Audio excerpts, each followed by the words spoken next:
लोकसभा चुनाव में कांग्रेस की हार पर मंथन के लिए फैक्ट फाइंडिंग कमेटी मीटिंग करेगी। पीएल पुनिया और रजनी पाटिल बैठक ले रहे हैं। फैक्ट फाइंडिंग कमेटी के सदस्य हैं दोनों नेता।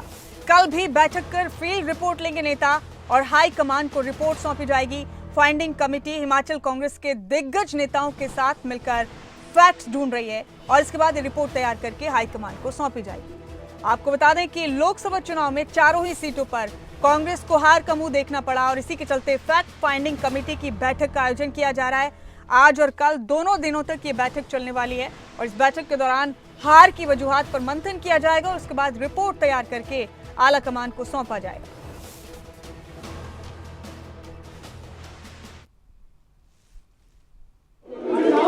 नहीं, निश्चित तौर पर जो पिछले लोकसभा चुनाव थे उसकी परसेंटेज के हिसाब से 14% वोटों की वृद्धि लोकसभा चुनावों में हुई है और पिछले 3 लोकसभा चुनावों में हम एमपी की सीट हार रहे थे और इस बार भी हम चारों सीटें चुनाव में हारी है, लेकिन मत प्रतिशत में हमारे 14% की वृद्धि हुई है।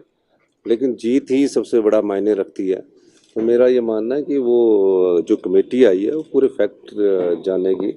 हमने अच्छे प्रत्याशी उतारे थे, मुकाबला अच्छा किया, लेकिन कुछ कारण रहे होंगे जिसके कारण हम ये सीटें नहीं जीते। सर, प्रत्याशी घोषित करने में देरी भी एक बड़ा कारण मानते हैं? नहीं, प्रत्याशी घोषित तो सिर्फ हमीरपुर को छोड़ के बाकी तो सब पहले हो गए थे, 1 महीना पहले हो गए थे। हम इसको डिस्कस करेंगे और ये दोनों आए हैं फैक्ट फाइंडिंग कमेटी के सदस्य हैं। ये भी फाइंड आउट करने आए हैं कि क्या रीज़न रहे, क्यों हमने चारों लोकसभा सीटें हारी है। उस पर हमारा इनको फीडबैक होगा और ये जो हमारे ब्लॉक के और जिला के अध्यक्ष आ रहे हैं उनसे भी फीडबैक लेंगे।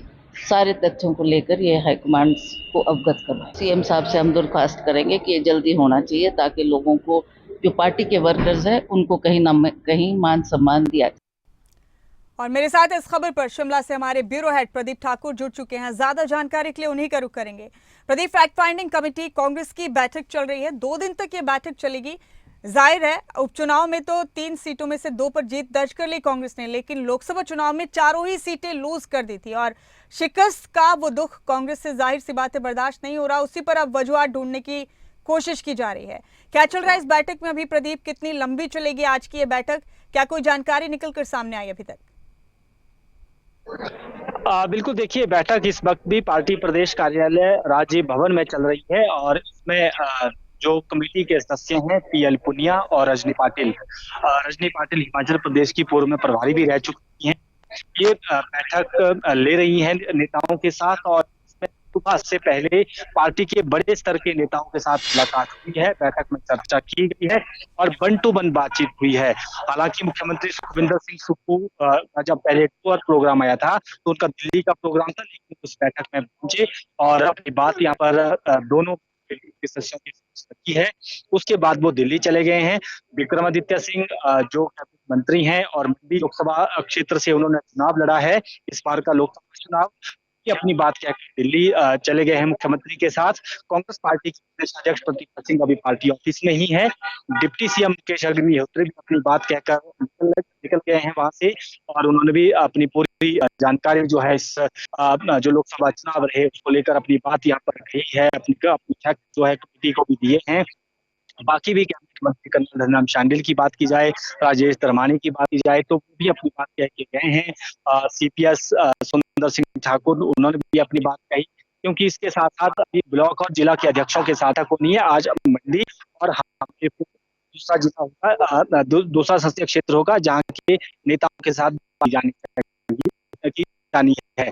2 दिन आज 2 जो संसदीय क्षेत्र होगी और जो 2 संसदीय क्षेत्र बचते हैं उनके साथ अगले कल बातचीत की जानी है। तो 2 दिन का ये पूरा दौरा है। उसके बाद उन्होंने उत्तराखंड जाना है।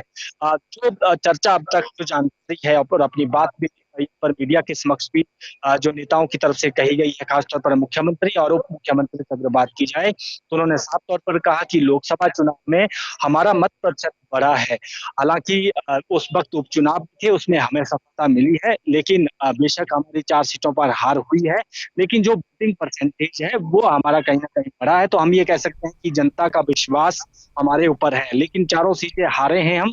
तो ऐसे में ये कहीं ना कहीं का विचार है और आगे क्या इसमें सुधार किए जा सकते हैं वो करने की जरूरत है। शुरुआत में जब कौल को सीनियर लीडर्स हैं कांग्रेस पार्टी के, जब वो यहाँ पर आए तो उन्होंने एक जिक्र किया कि थोड़ी कार्यकर्ताओं की अनदेखी भी हुई है और उन्होंने ये भी कहा कि धार्मिक जो और खासतौर पर राम मंदिर का इशू है ये भी लोगों के मन में था, तो उस तरह से भी वोट दिया गया। मोदी के नाम पर भी वोट दिया गया, 400 पार का नारा दिया गया। ये भी कुछ एक कारण रहे कि वोटर्स जो इसकी अगर इलेक्शन की बात की जाए तो हिमाचल प्रदेश में कांग्रेस को 40 सीटें मिली, लेकिन उसके ही एक साल बाद लोकसभा के चुनाव हुए, उसमें हार का सामना करना पड़ा 4 सीटों पर। कांग्रेस के लिए उस वक्त अच्छी बात ये रही कि 6 सीटों में से 4 सीटें उस वक्त विधानसभा उपचुनाव की जीती और संभवतः फोकस भी उस वक्त कांग्रेस पार्टी का उन चुनावों पर ज्यादा था। तो ये सारे मसले इसमें डिस्कस किए जा रहे हैं और कुछ नाराजगी अगर पार्टी के नेताओं में किसी स्तर पर होगी तो वो भी इस कमेटी के समक्ष रखी जाएगी। और रजनी पाटिल ने कहा कि हम इस पूरी रिपोर्ट को, पूरे फैक्ट को इकट्ठा करने के बाद हम पार्टी नेतृत्व को देंगे। दिल्ली की रिपोर्ट हम पहले ही ले चुके हैं, अब हिमाचल की रिपोर्ट ले रहे हैं। प्रदीप, कांग्रेस की इस बैठक पर कुछ प्रतिक्रियाएं हमारे पास, आपसे गुजारिश है कि आप बने रहे हमारे साथ, दर्शकों को सुनाते हैं कि क्या कुछ कहा जा रहा है बैठक को लेकर। और सरकार पूरी तरह स्थिर है, स्थायी है, टिकाऊ है और विपक्ष से हमारा आग्रह है कि वो कंस्ट्रक्टिव ऑपोजिशन करें, रचनात्मक विपक्ष करें, जो प्रदेश हित के इश्यूज हैं उनको उठाएं और साजिश षड्यंत्र छोड़ दें। समीक्षा के लिए केंद्र ने उन राज्यों में जहां पार्लियामेंट में हार हुई है उसकी समीक्षा के लिए फैक्ट फाइंडिंग कमेटीज़ बनाई हैं और वो fact finding committee 2 members Himachal आई हैं।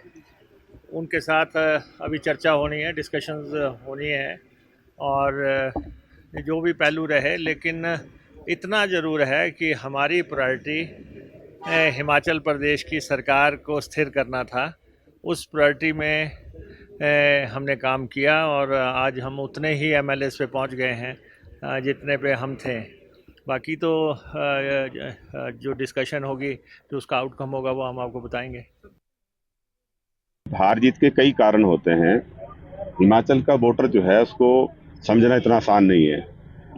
हम देखते हैं कि 2022 में हमें 40 सीटों के साथ जो है सत्ता कांग्रेस पार्टी को सौंपी और लोकसभा के साथ जो उपचुनाव हुए उसमें भी लोगों ने जो है कांग्रेस पार्टी के पक्ष में MLA का वोट दिया और MP का वोट जो है उन्होंने कई जगह बीजेपी को लीड दी है। हालांकि बीजेपी की लीड 2019 के मुकाबले काफी कम हुई है। पार्टी का जो अनुभव हुआ है उसको हम साझा कर दें, तो उसके लिए हम सबको मिलने के लिए आए हैं। हम प्रदेश के सभी पदाधिकारियों को, MLAs को, मिनिस्टर्स को, मुख्यमंत्री, हमारे प्रदेश अध्यक्ष और हमारे उप मुख्यमंत्री सबसे बात करेंगे, डिस्ट्रिक्ट प्रेसिडेंट से बात करेंगे और सबसे साझा करेंगे, सबसे रूबरू होंगे और फिर हमारा रिपोर्ट हम तैयार करेंगे। मैं और मेरे साथ पुनिया साहब हैं जो पूर्व सांसद भी है और इस कमेटी में आए हैं। आप उनसे पूछ सकते हैं। अभी हम कुछ नहीं बता सकते, कुछ बता नहीं सकते।